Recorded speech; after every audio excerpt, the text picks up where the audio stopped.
epístola escrita por Tiago. Mas antes da gente olhar para o texto dessa semana, eu gostaria de fazer algumas perguntas para vocês. Só que eu gostaria que vocês, de fato, as respondessem. Não vão ser perguntas apenas retóricas. E a primeira pergunta que eu gostaria de fazer para vocês nessa noite é: quem gostaria de ter um salário maior? Quem gostaria de ter um salário maior? É uma pergunta sincera, é verdade. Quem gostaria de ter um salário maior? Talvez eu devo perguntar: quem não gostaria de ter um aumento salarial? Alguém? Ok. Quem gostaria de ter uma casa sua, própria? Ok. Quem pensa aí no lugar que você mais gostaria de visitar, você já visitou e um dia gostaria de voltar, ok? Pensou nesse lugar? Lugar que você gostaria de visitar ou um lugar que você já visitou e gostaria de visitar? Quem aqui gostaria de ter condições de ir para lá todo ano? Ok. Uma outra pergunta para você. Quem aqui gostaria de ter uma casa extra, assim, tipo uma casa na praia, ou então uma casa num lugar assim de montanha, tipo um pequeno rancho, na beira do rio, alguma coisa do tipo? Alguém? Ok. Joia. Então, tendo as suas Bíblias aí abertas, nós estamos na carta de Tiago, capítulo 5. Nós vamos estudar hoje os versos 1 a 6. Eu apenas queria conhecer um pouco melhor vocês, tá bom? Tiago 5, de 1 a 6, nós vamos ler esses 6 versículos e depois nós vamos estudar o que Tiago tem para nos ensinar aqui, agora que ele está entrando no último capítulo desta carta. Diz assim a palavra de Deus: ouça com fé a leitura da palavra de Deus. Ouçam agora vocês ricos, chorem e lamentem-se, tendo em vista a desgraça que lhes sobrevirá. A riqueza de vocês apodreceu, e as traças corroeram as suas roupas. O ouro e a prata de vocês enferrujaram, e a ferrugem deles testemunhará contra vocês. E como fogo lhes devorará a carne. Vocês acumularam bens nesses últimos dias. Vejam o salário dos trabalhadores dos campos, e que vocês que tiveram com fraude está clamando contra vocês. O lamento dos ceifeiros ouvidos do Senhor dos Exércitos. Vocês viveram luxuosamente na terra, desfrutando prazeres e fartaram-se de comer.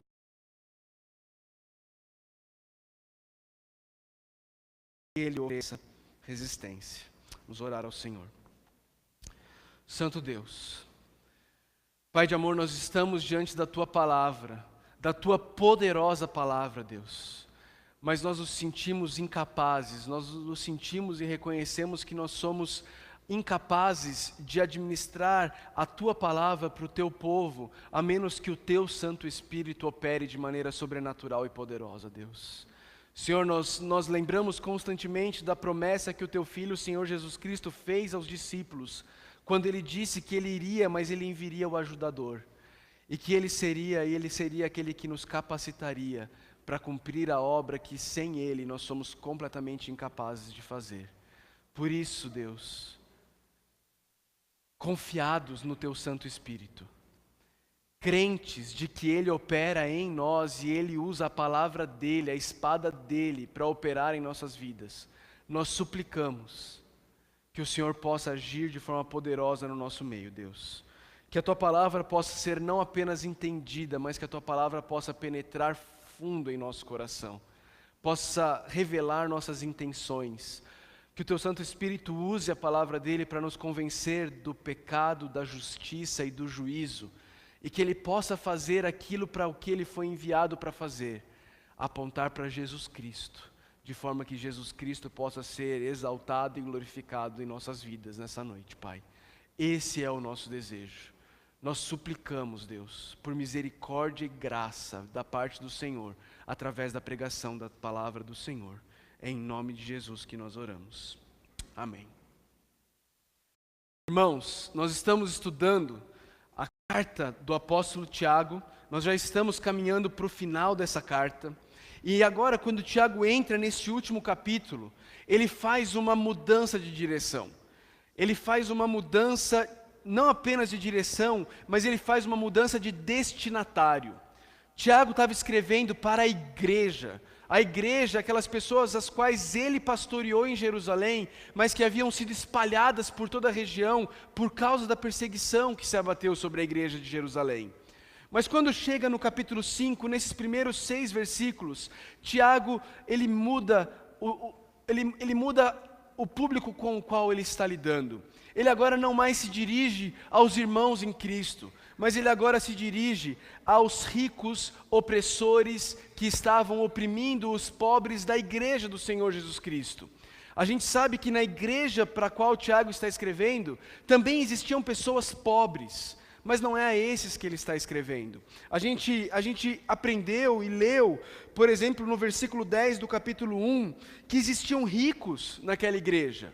Lá no versículo 10 do capítulo 1, Tiago fala com os ricos da igreja, os irmãos ricos. Mas aqui no capítulo 5, ele não traz uma palavra para que essas pessoas cristãs que têm posses se arrependam, mas ele traz uma palavra de juízo contra aqueles que não são cristãos e que são ricos e que estão oprimindo os pobres. Tiago começa chamando essas pessoas para uma conversa. Ele não chama queridos irmãos, como ele tem feito ao longo da carta. Ele não os chama de irmãos, como ele muitas vezes fez ao longo da carta. Ele simplesmente, de maneira abrupta e dura, vira para essas pessoas e diz: ouçam agora vocês ricos. Ele quer falar com eles. Ele tem uma mensagem da parte de Deus, como um profeta enviado por Deus. Ele tem uma mensagem a essas pessoas. E ele diz: ouçam vocês ricos, e a mensagem que ele tem para essas pessoas não é uma mensagem de consolo, não é uma mensagem de conforto, não é nem mesmo uma mensagem chamando eles ao arrependimento. Ele tem uma mensagem dura e ele diz: chorem e lamentem-se.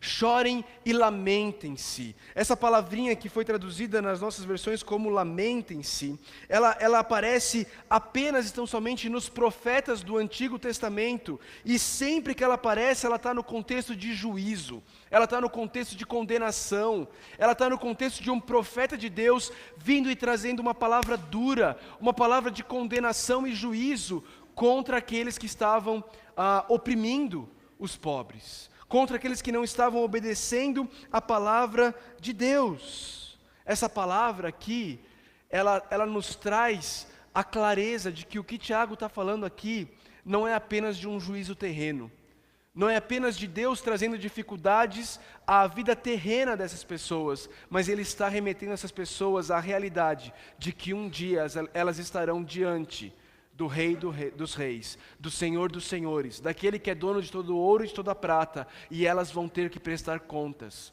a Ele. E a palavra de Tiago não é em nada animadora. Ele diz: ouçam agora vocês ricos, chorem e lamentem-se. Por quê? Tendo em vista a desgraça que lhes sobrevirá. Tiago, de novo, não está chamando essas pessoas ao arrependimento. Ele está trazendo um anúncio de juízo. Ele está trazendo um anúncio de condenação de Deus a essas pessoas. E antes da gente caminhar mais aqui, eu preciso esclarecer para você que o que Tiago está fazendo não é condenar todo e qualquer rico. Não é isso que Tiago está fazendo. Nós não temos a teologia da libertação. Nós não cremos na ideia equivocada de que Jesus fez uma opção pelos pobres. Isso não é verdade. Muitos irmãos em Cristo nossos eram ricos e muito ricos. Jó era muito rico, Abraão era muito rico, Salomão era muito rico, Davi era muito rico, Lídia era muito rica. Irmãos ricos. O problema aqui não é ser rico. O problema aqui, Tiago vai destrinchar e vai mostrar para a gente qual é o problema, o que levou, quais são as provas e os itens da sentença que levaram à condenação. A desgraça lhes sobrevirá. A desgraça vai vir sobre vocês. E ele começa a destrinchar isso nos versos 2 e 3, onde ele começa a falar sobre o que está acontecendo com as posses dessas pessoas. Preste atenção, ele diz: a riqueza de vocês apodreceu, As traças corroeram as suas roupas, o ouro e a prata de vocês enferrujaram, e a ferrugem deles testemunhará contra vocês, e como fogo lhes devorará a carne. Vocês acumularam bens nestes últimos dias. Qual é a primeira prova? Qual é o primeiro item da sentença condenatória desses ricos opressores? O primeiro item é que eles estão acumulando bens nesses últimos dias. Tiago, ele fala sobre riqueza, ele fala sobre roupa e ele fala sobre ouro e prata. Ele fala sobre comida. Se você olhar comigo no versículo 2, você vai ver isso. No versículo 2, Tiago diz assim: a riqueza de vocês apodreceu. Aqui é a ideia dos grãos, da colheita, que era a riqueza daquela época. Estava apodrecendo. A roupa deles estava cheia de traças, sendo comida pelas traças. E o ouro e a prata estavam enferrujando. Por quê? Porque eles estavam acumulando, ao invés de estarem usando tudo o que Deus estava colocando nas mãos deles. É interessante porque Tiago diz que o ouro e a prata deles estavam enferrujando. Agora, se você conhece um pouco sobre metais preciosos, você sabe que ouro e prata não enferrujam. Ouro e prata não são como ferro, por exemplo. Ouro e prata não enferrujam. E assim essas pessoas achavam que elas estavam seguras com o seu ouro e com a sua prata. Mas Tiago está dizendo, mesmo que vocês não percebam, o ouro e a prata de vocês está enferrujando.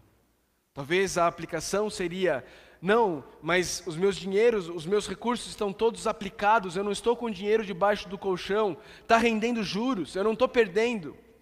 Tiago está dizendo, está enferrujando. Tiago está dizendo, a acusação contra vocês é que vocês estão acumulando bens nestes últimos dias. A ideia é, a vinda do Senhor está próxima, nós já estamos vivendo os últimos dias e vocês tolamente estão acumulando bens. Vocês estão juntando a comida de vocês, ao invés de vocês compartilharem, ao invés de vocês distribuírem, ao invés de vocês usufruírem, vocês querem aumentar cada vez mais os celeiros de vocês. Está apodrecendo. Remete a Jesus Cristo dizendo para aquele homem na parábola de Lucas 12, louco, esta noite pedirão a sua alma. Louco. Vocês estão acumulando bens nesses últimos dias e sabe o que vai acontecer? A ferrugem dos bens de vocês, a ferrugem do ouro e da prata de vocês vai ser testemunha contra vocês. Vai ser testemunha da falta de uso. Vai ser uma testemunha da evidência de que vocês estavam só guardando.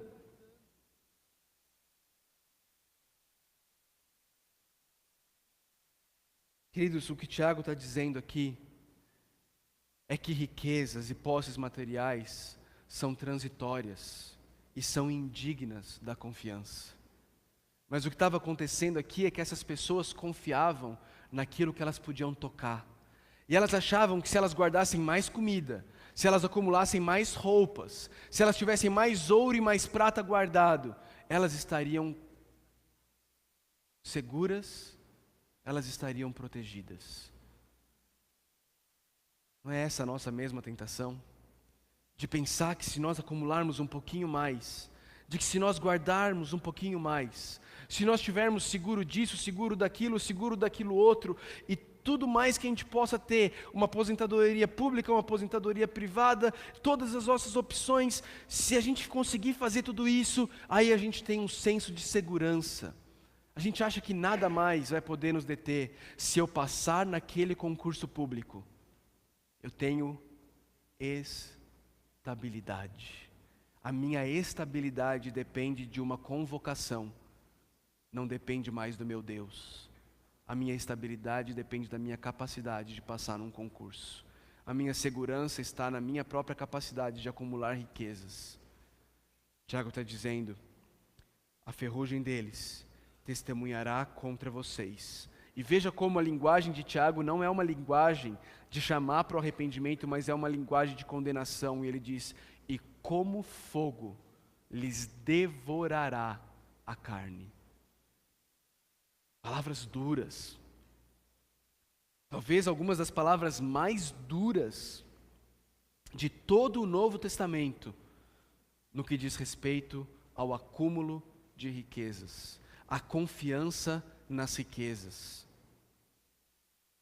Tiago continua, ele traz uma nova acusação. Tem uma nova prova contra essas pessoas. E a nova prova está no versículo 4, onde ele diz: vejam o salário dos trabalhadores. Vocês retiveram o salário dos trabalhadores com fraude. Eles não estavam vivendo na época das grandes máquinas, dos grandes tratores, das grandes colheitadeiras. Eles estavam vivendo na época do trabalho braçal. Eles estavam vivendo na época das pessoas pegando na lida às 5:30 da manhã e indo até o final do dia, trabalhando pesado. E o que esses grandes donos de terras estavam fazendo? Retendo o salário dos trabalhadores de forma fraudulenta. E aqui você precisa entender que um trabalhador que tinha o seu salário retido, ele passava fome. Ele não tinha como comprar a comida do dia. Ele não tinha como garantir o sustento mínimo da sua família, porque ele trabalhou, mas ele não recebeu. Tiago está aqui ecoando o ensino de Deuteronômio 24. Lá em Deuteronômio 24, Moisés diz: não se aproveitem do pobre necessitado, seja ele um irmão israelita ou um estrangeiro que viva numa das suas cidades.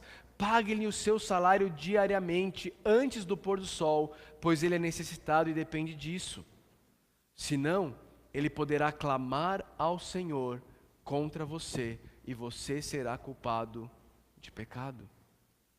E é exatamente disso que Tiago está falando aqui. Olha o que Tiago diz: vejam o salário dos trabalhadores que ceifaram os seus campos e que vocês retiveram com fraude. Esse salário está clamando contra vocês. Está clamando a quem? Está clamando ao Senhor. E ele diz: o lamento dos ceifeiros chegou aos ouvidos do Senhor dos exércitos. Do Senhor dos exércitos. Não é à toa que Tiago usa esse linguajar. Não é à toa que Tiago não diz: olha, e o clamor de vocês chegou ao Jeová Jirê, o Senhor da provisão. Não. Ele diz: o clamor dos ceifeiros chegou aos ouvidos do Senhor dos exércitos. O que Tiago está querendo deixar claro aqui? Que Deus vai vingar esses ceifeiros. Que o clamor deles foi ouvido pelo Senhor dos exércitos e que o Senhor dos exércitos virá com o seu exército contra aqueles que estão retendo o salário justo dos trabalhadores. Dura essa palavra. Dura essa palavra no meio de um país cheio de injustiças. Dura essa palavra no meio de um país onde prospera a teologia da prosperidade, que diz que você está aqui para buscar ficar cada vez mais rico. Dura é essa palavra, mas é o irmão do Senhor Jesus Cristo, guiado pelo Espírito Santo de Deus, escrevendo o que eu e você precisamos ouvir hoje. 2018, Caldas Novas, Brasil. Tem uma outra acusação, tem mais um item da sentença.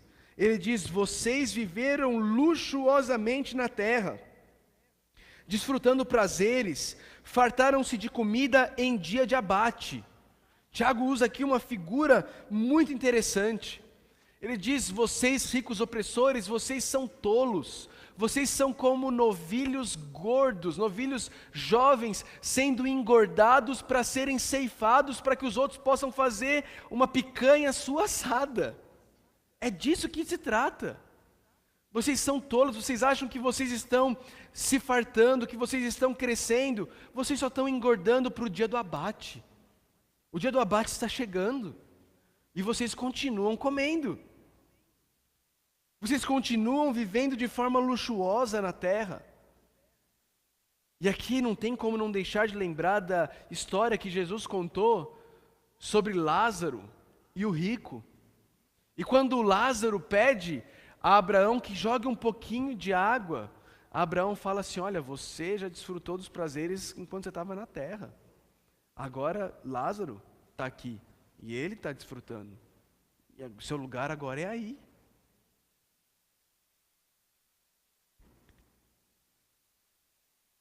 Última sentença.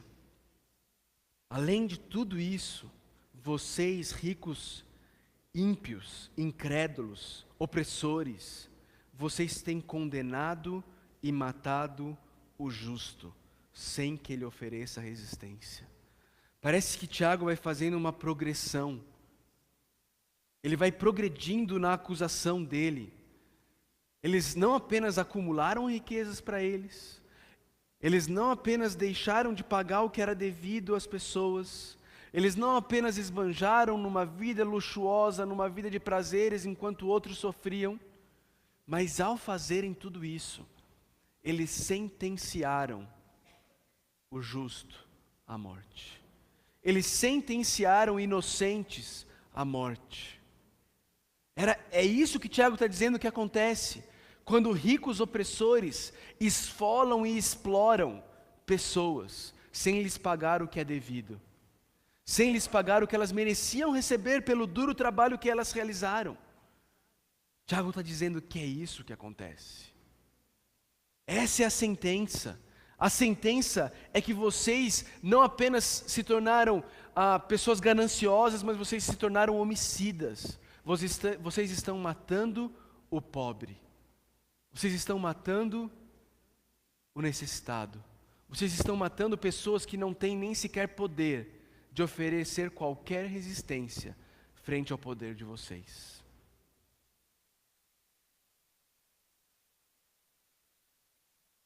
Dura essa palavra.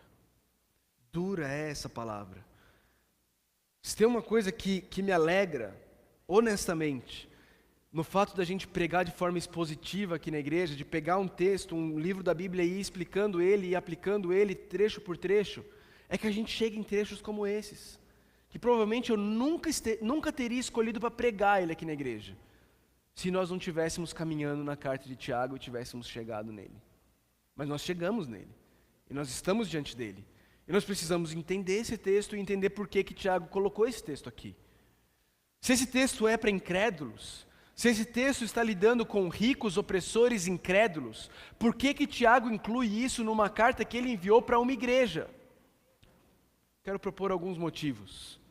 Os dois primeiros desses motivos, eu estou emprestando de João Calvino.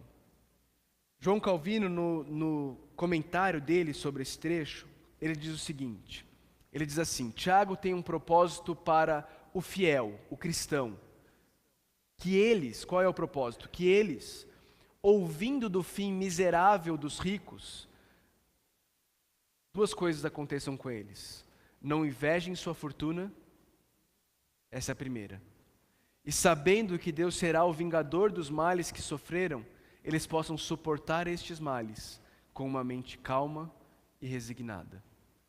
Dois propósitos para Tiago ter incluído essa dura palavra contra os ricos opressores incrédulos. Dois propósitos para mim e para você, que ao ouvir essas palavras, eu e você paremos de invejar a fortuna dos ricos. Que eu e você paremos de olhar para o helicóptero vermelho passando sobre nossas cabeças, com o sentimento de, lá vai ela.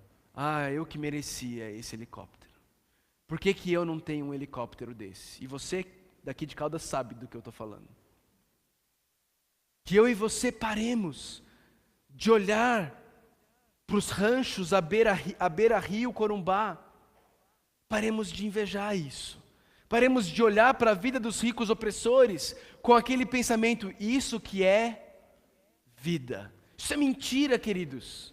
Não é isso que é vida. Veja qual é a perspectiva de Deus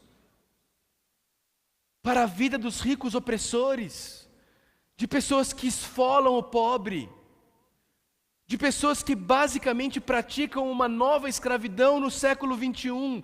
Qual é a perspectiva divina para isso?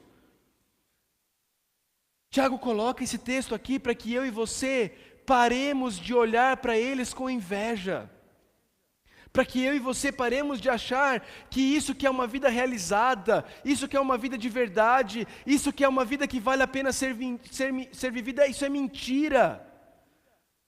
Isso é mentira, eu garanto para vocês. que se você consegue colocar a sua cabeça no final do dia no travesseiro e dormir em paz e tranquilidade com o pouco que Deus tem te dado, mas de forma honesta, de forma íntegra, amando e glorificando ao Senhor e servindo e amando o próximo, isso é melhor do que qualquer fortuna adquirida às custas do esfolamento do ser humano criado à imagem e semelhança de Deus. Não inveje, não inveje. Tiago coloca isso aqui para nos proteger desse sentimento de inveja, mas Tiago também coloca isso aqui para nos consolar. Nos consolar no sentimento de sabermos que Deus é o vingador. O clamor dos ceifeiros chegou aos ouvidos do Senhor dos Exércitos. Deus há de vingar aqueles que foram esfolados nessa vida. Você não precisa buscar vingança. Você não precisa tramar no seu coração e na sua mente meios de prejudicar aqueles que te prejudicam. Você pode simplesmente descansar e confiar na providência e também na vingança divina. Infelizmente, muitas vezes a gente ouve o texto, minha é a vingança, eu retribuirei. E a gente logo emenda um amém, me usa como instrumento nas tuas mãos, Senhor. Não é isso, queridos. Não é esse o caminho. O caminho é nós descansarmos na providência de Deus. Descansarmos na soberania de Deus. Descansarmos na certeza de que Deus está cuidando de cada um de nós. Que nós não precisamos tomar o cetro de justiça em nossas mãos. De que nós não precisamos usurpar o trono de Deus, sentando no lugar de juízes do mundo, mas podemos deitar tranquilos e descansar naquele que julga com justiça. Além disso, eu penso que esse texto, ele também tem como objetivo chamar e alcançar alguns ricos opressores incrédulos que podiam estar visitando a igreja. A gente sabe pelo texto de Tiago, capítulo 2, início do versículo 2, de que existiam ricos que iam visitar a igreja e que muitas vezes a igreja os tratava de forma diferente dos pobres. E talvez esse seja o seu caso aqui nessa noite. Talvez você tenha visitado e esteja visitando essa igreja, mas você ainda não conhece aquele que é o verdadeiro dono de todo o ouro e de toda a prata. Talvez você esteja visitando aqui essa igreja, mas você ainda não entendeu o evangelho da graça de Deus. Talvez você esteja visitando aqui essa igreja, mas você tenha agido exatamente assim com os teus funcionários. Você está esfolando os teus funcionários, pagando a eles salário de miséria, salários com os quais é impossível sobreviver, enquanto você se torna cada vez mais rico. Esse texto é para você também. Esse texto também é para você. Talvez você esteja visitando aqui essa igreja, mas você ainda não conhece o Senhor Jesus Cristo, e você tem colocado a sua esperança, a sua satisfação, a sua segurança, a sua identidade, o controle da sua vida, na sua capacidade de acumular riquezas. E preste atenção por um instante. Para isso, você não precisa nem mesmo ser rico. Você pode ser um pobre, desesperado, porque você acha que você só vai ser alguém na vida, que você só vai estar seguro, que você só vai ter identidade, segurança, conforto e satisfação, se um dia você se tornar um rico. O chamado para você é que você olhe para o Senhor Jesus Cristo. Só Ele pode te dar uma identidade. Só Ele pode te fazer sentir seguro. Só Ele é capaz de satisfazer o seu coração. Só Ele é capaz de transformar a sua vida. Quanto mais você tiver, mais você vai querer ter. E mais você vai achar que é insuficiente. Não se engane. Além disso, esse texto também é uma instrução para aqueles de nós que administram negócios. Se você é dono de um negócio, ou se você é um administrador de uma empresa, e você tem isso nas suas mãos, você precisa pensar como você tem tratado os seus funcionários. Você precisa repensar como você tem agido com eles. Você tem honrado os seus funcionários que trabalham bem? Você tem sido generoso com eles? Quando os ganhos da empresa aumentam, você logo pensa em como você pode acumular mais, ou você também pensa em como você pode abençoar mais? Como você tem administrado os negócios que Deus tem colocado em tuas mãos? Você precisa se lembrar de Tiago. Você precisa se lembrar de Tiago no capítulo 1, versículo 17, dizendo para a gente: toda boa dádiva e todo dom perfeito vem do alto, descendo do Pai das luzes, que não muda como sombra inconstantes. Você tem um negócio, esse negócio não é teu. Foi você que edificou. Não foi sua capacidade que construiu. Foi te dado, é dom de Deus. Se é bênção na tua vida, foi dado por Deus, é presente dele. Como você tem usado o que Deus tem colocado nas tuas mãos? Em resumo, talvez a gente podia resumir com um versículo do apóstolo Paulo em 1 Timóteo 6,17, onde ele diz: ordene aos que são ricos no presente mundo, que não sejam arrogantes, não ponham sua segurança na incerteza da riqueza, mas em Deus, que de tudo nos provê ricamente para a nossa satisfação. Ordene-lhes que pratiquem o bem, sejam ricos em boas obras, generosos e prontos a repartir. Ah, pastor, mas eu não sou rico. Eu já falei isso aqui algumas vezes. Se você pegar a linha de pobreza e olhar para o quanto você ganha por mês, provavelmente você vai descobrir que você está entre os 80% mais ricos do mundo.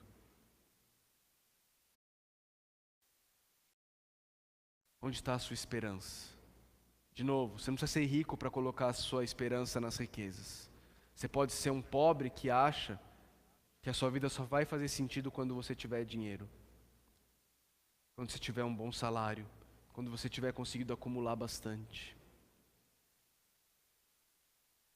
Mas, além disso, nesse mesmo capítulo 6 de 1 Timóteo, Paulo fala com os que não são ricos, mas querem ficar ricos.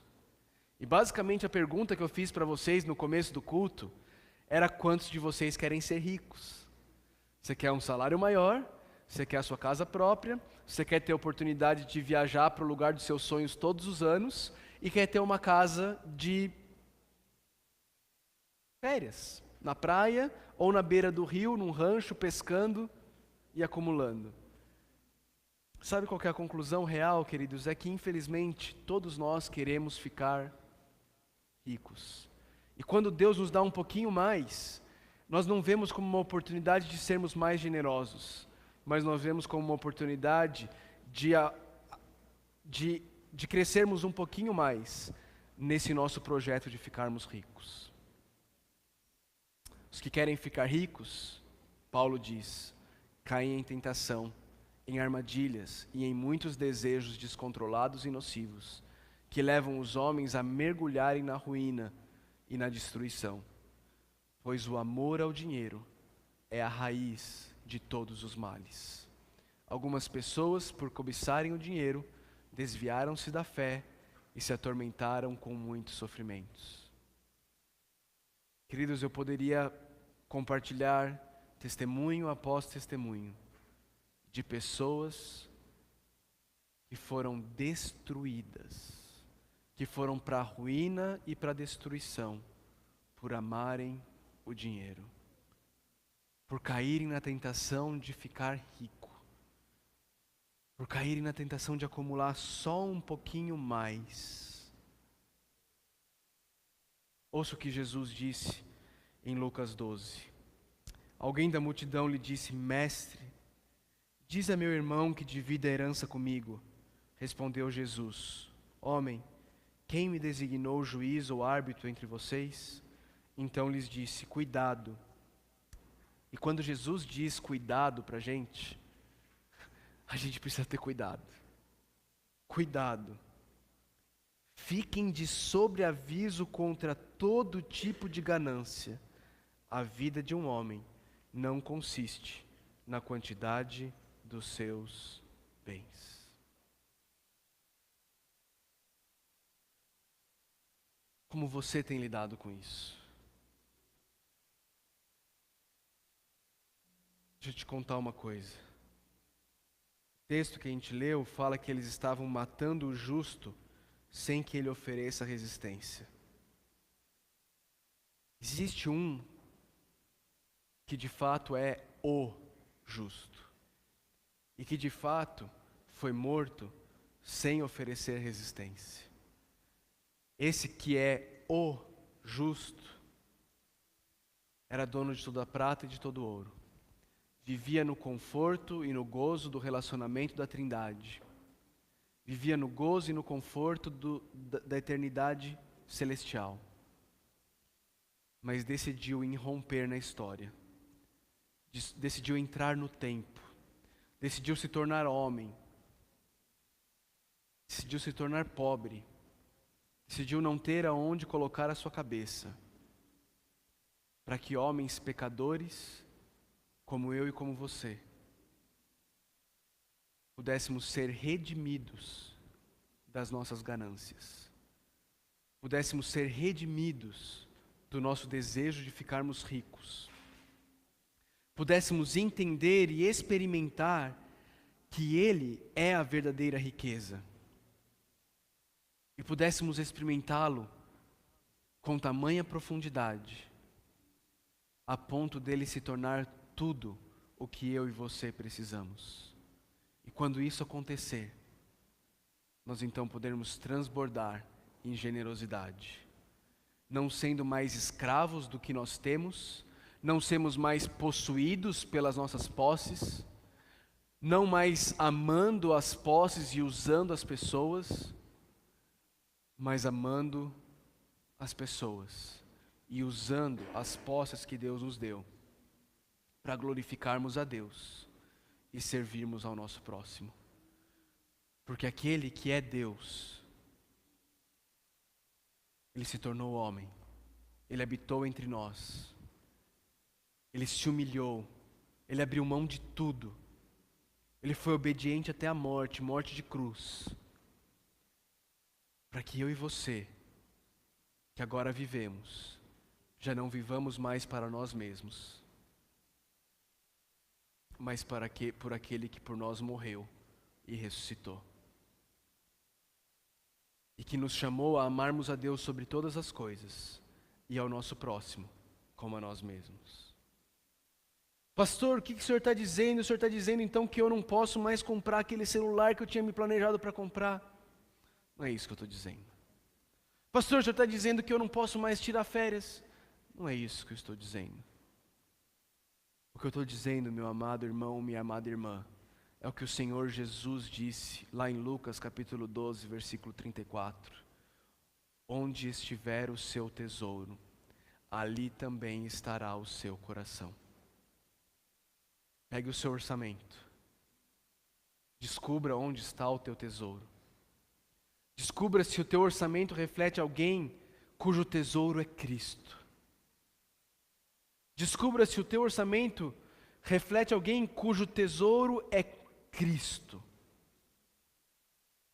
Se esse for o caso, vá, compre o celular que você precisa comprar, tire as férias que você precisa ter e continue tendo Cristo como tesouro da tua vida. E se você olhar para o teu orçamento e perceber que o teu tesouro é a tua segurança, que o teu tesouro é ser reconhecido pelas tuas posses, que o teu tesouro é achar que você é o que você tem, então meu chamado para você é: olhe para Cristo, Se arrependa. Confesse a Ele que você tem amado mais as posses do que a Ele. Peça que Ele te mostre quão mais valoroso e valioso Ele é. E então deixe Ele ser o teu tesouro. Para que você possa viver para a glória de Deus e para o bem do próximo. Como uma comunidade. Aquilo que a gente tem orado já há um bom tempo. Como uma comunidade de perdedores. Que estão tão satisfeitos com Cristo, com quem Ele é e o que Ele fez por nós. Que transbordam em amor ao próximo.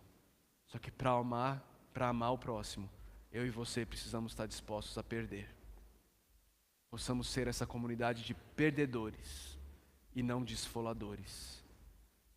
Que amam a Deus e ao próximo e usam as coisas para a glória de Deus e para o bem do próximo, ao invés de amarmos as riquezas e usarmos a Deus e ao próximo para tentarmos aumentar as nossas riquezas.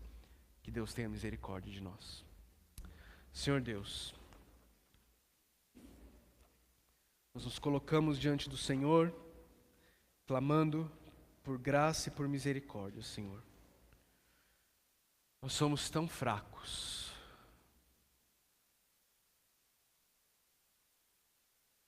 Somos tão gananciosos, Deus. Tão avarentos. Temos uma tendência tão profunda de amarmos as coisas, de nos definirmos pelas nossas posses. Nós confessamos isso aqui diante do Senhor. Tão facilmente nós racionalizamos a nossa ganância, a nossa avareza. Tão facilmente nós racionalizamos e desculpamos com a lei dos homens o fato de estarmos esfolando aqueles que prestam serviços para a gente, Deus. Nos perdoa, Deus. Nos perdoa. Vamos celebrar a ceia. Deus, nós vamos relembrar a morte do Teu Filho. Nós vamos relembrar o fato de que o Senhor, o Pai pródigo, gastou tudo o que lhe era de mais precioso para resgatar filhos perdidos como nós. Nos ajuda a olharmos profundamente no nosso coração, Deus. Que a Tua palavra possa ser de fato esse espelho onde nós possamos ver a sujeira profunda da nossa alma. Mas que não pare por aí. Tua palavra como espada também penetre fundo e arranque o mal pela raiz. Que o bálsamo da graça e da misericórdia de Deus possam cobrir essas feridas, restaurando corações quebrantados, corações contritos, corações que confessam a necessidade que possuem do Senhor.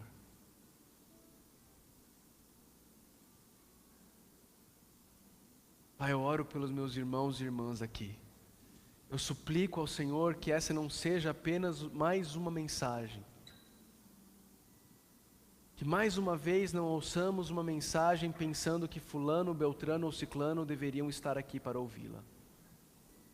Mas que o Teu Santo Espírito rasgue o nosso coração. E depois o cure com a graça e a misericórdia do Senhor Jesus Cristo. Que o Senhor possa ter misericórdia de nós, Deus. Que possamos de fato sermos conhecidos como uma comunidade de perdedores.